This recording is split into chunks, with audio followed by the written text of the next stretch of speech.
एक थ्योरी कहती है कि आप अगर किसी व्यक्ति के साथ कोई व्यवहार, कोई एक्शन कर रहे हैं, कोई बात उससे कह रहे हैं, किसी तरीके का बर्ताव उसके साथ कर रहे हैं, तो वो उससे सिर्फ उस तक सीमित नहीं रहेगा, वो उसके आगे जाएगा और उस व्यक्ति से भी उसके आगे जाएगा। और ऐसे ही आपने जो इस व्यक्ति के साथ किया है, वो आपने अपने तरफ से नहीं किया है। आपके साथ वो कभी ना कभी ज़रूर हुआ होगा, और उसके साथ उससे पहले कभी हुआ होगा, और उसके साथ उससे पहले कभी हुआ होगा। यानी कि कम से कम 7 लोग आपस में जुड़े होते हैं सिर्फ एक एक्शन, सिर्फ एक बात, सिर्फ एक व्यवहार को लेकर, है ना? और कोई ज़रूरी नहीं कि ये कल ही किया हो और आप इसको आज करेंगे।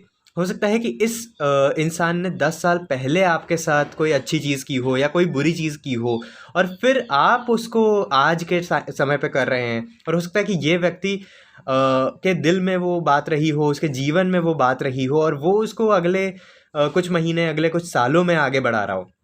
लेकिन एक बात के लिए लगभग 7 व्यक्ति एक चेन में जुड़ जाते हैं। 7 पीपल चेन रूल इसको कहा जाता है।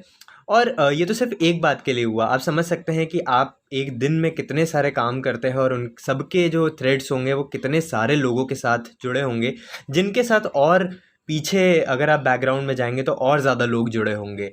तो ये एक चेन चलती रहती है। अब सोचना हमें ये है कि ये जो चेन चलती आ रही है, किसी भी कारण से चलती आ रही होगी, इसके केंद्र में हम हैं। ये पहले से चलती चली आ रही है और यहाँ पे हम हैं, और हमारे साथ कुछ हुआ है, अच्छा हुआ है, बुरा हुआ है, दोनों ही चीज़ें हो सकती है। और कई बार हम कुछ भी नहीं समझ पाते हैं कि ये जो हुआ वो अच्छा हुआ या बुरा हुआ। लेकिन जो हम आगे फॉरवर्ड कर रहे हैं उसको हम देख सकते हैं। और कई बार हम इस व्यक्ति से बहुत गुस्सा होते हैं कि या इसने ये हमारे साथ क्यों किया, या इसने ऐसा क्यों किया, या ये हमें नंबर क्यों नहीं दे रहा है, या ये हमें धोखा क्यों दे रहा है, या ये हमें खुल के क्यों नहीं बात करता। लेकिन अगर आप इस चेन रूल को समझने की कोशिश करेंगे तो इस तक भी ये बात कहीं और से पहुंची होगी, और उस तक वो बात कहीं और तक पहुंची होगी। तो क्या हम इस चेन रूल को आइडेंटिफाई कर पा रहे हैं? क्या हम इस व्यक्ति या अपने से आगे जाके देख पा रहे हैं? ये एक सवाल है कि क्या हम यहीं पे खुद को देख पा रहे हैं, क्या हम इसको देख पा रहे हैं, या क्या हम उसके पीछे देख पा रहे हैं? और ना सिर्फ पीछे, क्या हम ये भी देख पा रहे हैं कि आगे अगर हम जो भी एक्शन करने वाले हैं उसका आगे क्या प्रभाव पड़ने वाला है, जिनको शायद हम जानते भी नहीं हैं, उन तक ये किस फॉर्म में पहुंचने वाला है। सोचिए इस बारे में। और आज का जो हमारा क्वेश्चन फॉर रिफ्लेक्शन है वो है, one act of kindness that shaped your life.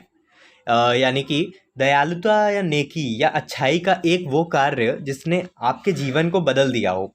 अब वो कार्य हो सकता है कि आपने खुद किया हो जिसने आपके जीवन को बदल दिया हो, या फिर किसी और ने आपके साथ किया हो। दोनों ही चीज़ें यहाँ पर हो सकती हैं। आप अपने उत्तर को अपने डायरी में लिख सकते हैं, या फिर आप अगर एक लेवल अप का कॉन्वर्सेशन चाहते हैं, शेयर करना चाहते हैं उसके बारे में, और उस पर मेरे रिफ्लेक्शंस चाहते हैं, तो आप कमेंट या मेल का भी यूज़ कर सकते हैं।